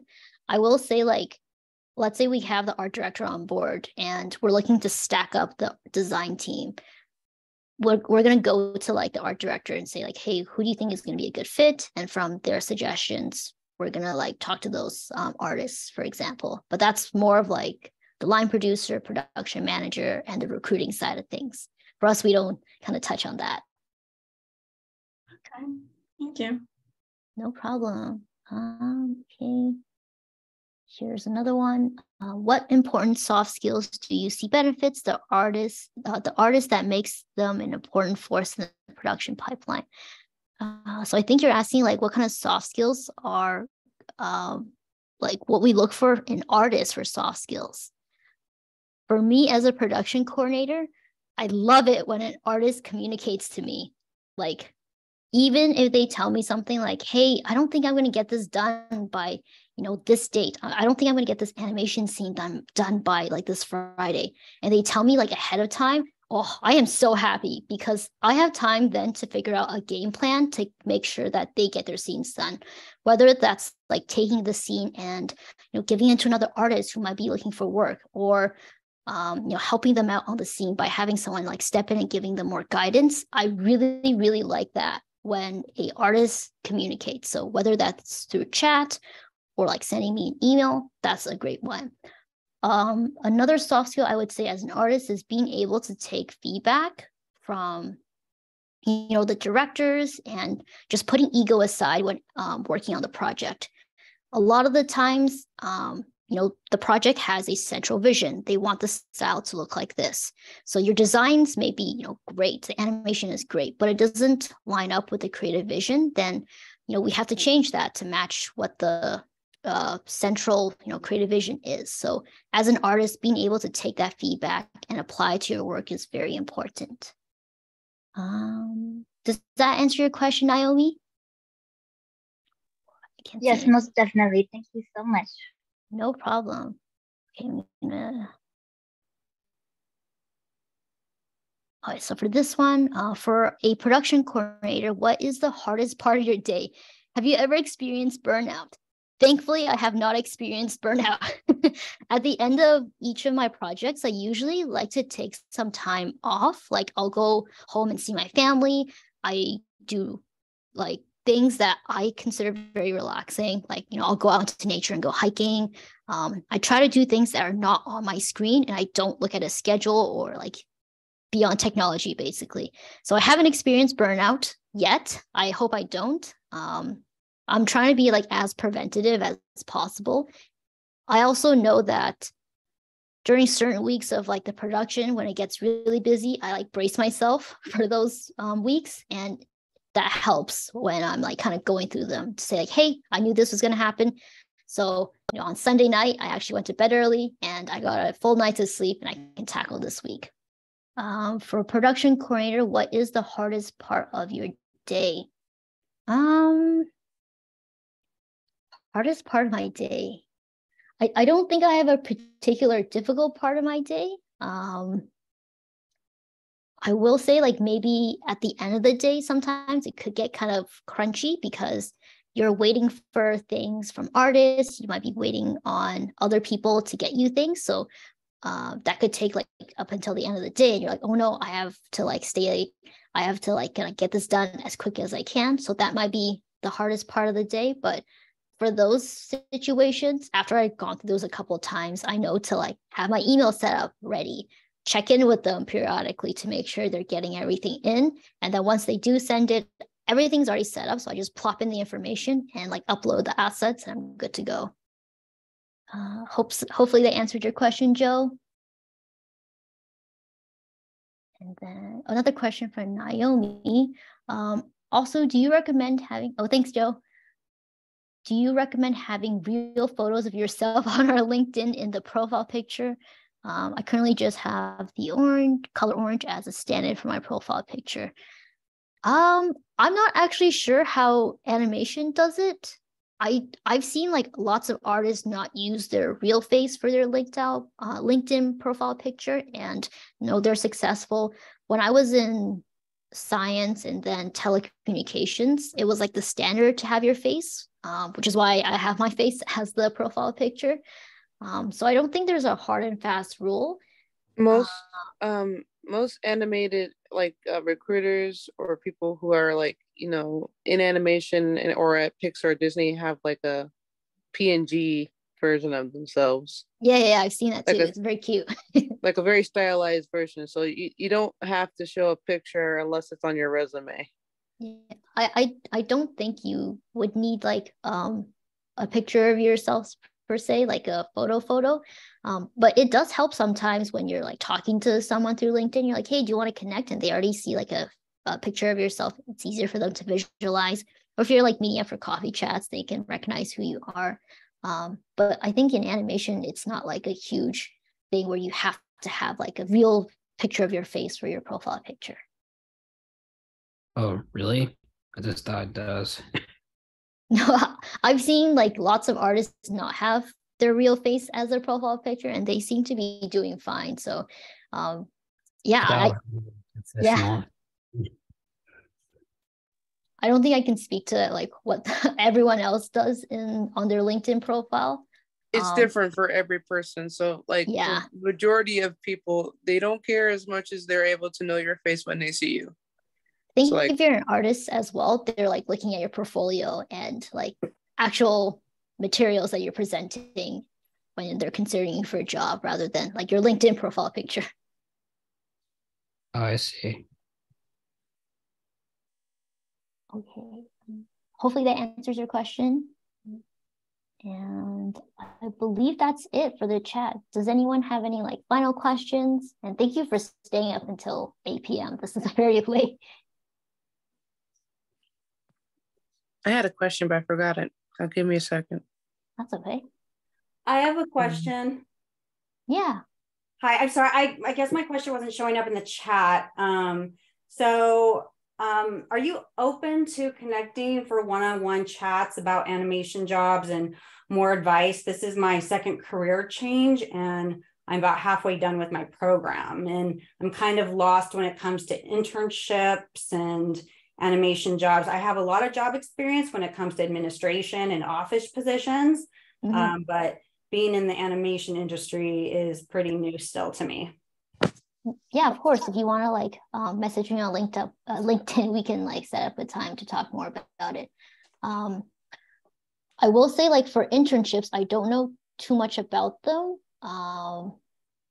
because I'm not in recruiting. So if you're interested in internships, I would definitely look for the head of artistic recruiting for the various studios you're interested in, add them on LinkedIn, and they probably have more information than I do. Like, they'll have more frequent postings of when internships come up. They're going to be promoting new jobs more as well. So I would say add those people on LinkedIn as well. Okay, great. Yeah, I'll definitely connect with you because I do have a very extended resume just from my past jobs and experience. I'm definitely older than my classmates. Like I said, it's my second career change. So because you have so much experience and I have experience on the other, work side, I would be very grateful to connect with you. So thank you so much. Yeah, no problem. I don't know what the question was, but if I do have the question, I'll message you on LinkedIn with the question. Yeah, that works too. I guess I got one more question before we wrap up or something. You ever heard of ArtStation? Yes, I do know what ArtStation is. Is it helpful for finding jobs? I can't speak to that because I'm not on ArtStation, and also I don't post on ArtStation. So I'm not exactly sure how that side of things, like that sort of recruitment would go. But I think if you do have an ArtStation account and you're posting regularly, you could use that as like a way to show like recruiters during like events, say like, hey, here's my ArtStation, here's some of my work. But I don't know if that's like a necessity in order to apply to a like a studio position. Okay. I think it's like just another platform to share your artwork. But we're usually looking for like a put together portfolio that's like catered to whatever art position you're applying for. So I know in ArtStation, they have people posting like different things like character designs, background designs. If you're applying for just a background design position in your portfolio, you might cater it more towards just showing pieces of background. So maybe that's the difference. Okay, I see. Because to tell you the truth, I'm in like, I don't think you heard of it, but I'm in a club called Lemon Tree Animation Club. You probably never heard of it. I don't know. No, I'm trying to recall. I don't think so. It's in it's one at of ASU. It's one of our ASU clubs. Oh, okay. Yeah, Lemon Tree is our sister animation organization. So ASU kind of has two animation orgs. It's Women in Animation and Lemon Tree. Oh, okay. Yeah. It's a very new organization. It's probably as new as the program for animation itself. It's sort of new because I've been there since, I think it was created during like 2021. Yeah, we started the club in 2021. Oh, Like 2021, like pretty much like 2 years. that's a Almost. brand new club, yeah. Like almost 2 years, I think. I think it's like June, it'll be 2 years. Well, I've been there for 2 years, so I know it already. Nice. I think it's just like, since animation is so new to ASU, a lot of students over here feel a little bit left behind because a lot of the focus for animation jobs are focused on California students. And so we're really appreciative that you guys come over here and talk to us about the opportunities and how you guys got into the industry, because for a lot of us students over here, it's like we're getting side stories from our professors who are barely knowledgeable about it because they're almost as new as we are in the program as well. Okay, I see what you're saying. It's also nice to hear like just how broad the industry can be and just how many roles you can fill. I think hearing different perspectives is also very important, because I think for a lot of us, for a lot of students going into animation, it felt like we had to know almost everything before even getting into the field itself. Oh, I don't think that's the case. Like, I definitely didn't know everything when I was applying, but I learned so much more like in the job itself. So don't feel like you have to learn everything before you get in. It's more like, you know, this much, and also like your aptitude for learning. And once you get in, you can take in even more. The other thing I want to say is like all the industry events, like they're available for everyone to attend. So if you guys could go to Lightbox Expo or CTN or any of your like local ones, maybe in different states as well, I would go there and start like connecting with people. You don't necessarily have to like be in California to like snag one of those jobs at the big studio. I hope that makes sense there. But I do see where you're coming from in that aspect. Like your program does sound like relatively new. But I think like because it is so new, you do have like the power and capacity to give that feedback to kind of move the program to the ways you want. Like if you really feel like maybe production is something that you want to learn more about, like animation production, I don't know if like you guys can like come together to say, like, hey, maybe we got to get a course in this, or at least like part of the syllabus in this particular course. I want to learn more about this. So I think there's like opportunities, but also ways you can overcome maybe some of the areas that you feel like are more shortcomings as well. By any chance, is there like any like remote jobs? Oh yeah, definitely. Like a lot of I've been trying to find one, but I don't know, I have a hard time finding one really. I think like remote jobs are getting like, because of the pandemic, a lot of studios had remote positions. I forgot to mention, like my first production at Titmouse, like the one I started in 2021, it was a remote position. Like I was working in Toronto, but like Titmouse is in Vancouver. So I was working with like a 3-hour time difference, but I was considered like remote because I was working with it, not within Vancouver itself. It was only until when I got to my second project that I like moved to Vancouver and like worked in this hybrid model. So I'd say there should be still remote positions out there. I've seen postings that say like, hey, we still accept remote, like artists, for example, as long as you can kind of jump into the meetings you need to be and you're submitting the work, remote positions are still out there. Okay. For the time being. Oh, sorry, I didn't know who spoke first. I No. was gonna say like I just said okay, I'm just making sure. That's why I said. Yeah, there's definitely remote positions. I know.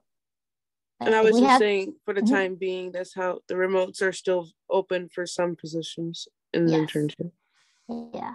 I know sometimes we have like freelance artists that like are not in Vancouver, but they're still like on board our production as well. And, you know, they're considered remote. And a lot of people still work from home as well. So another thing. Does anyone else have any other questions?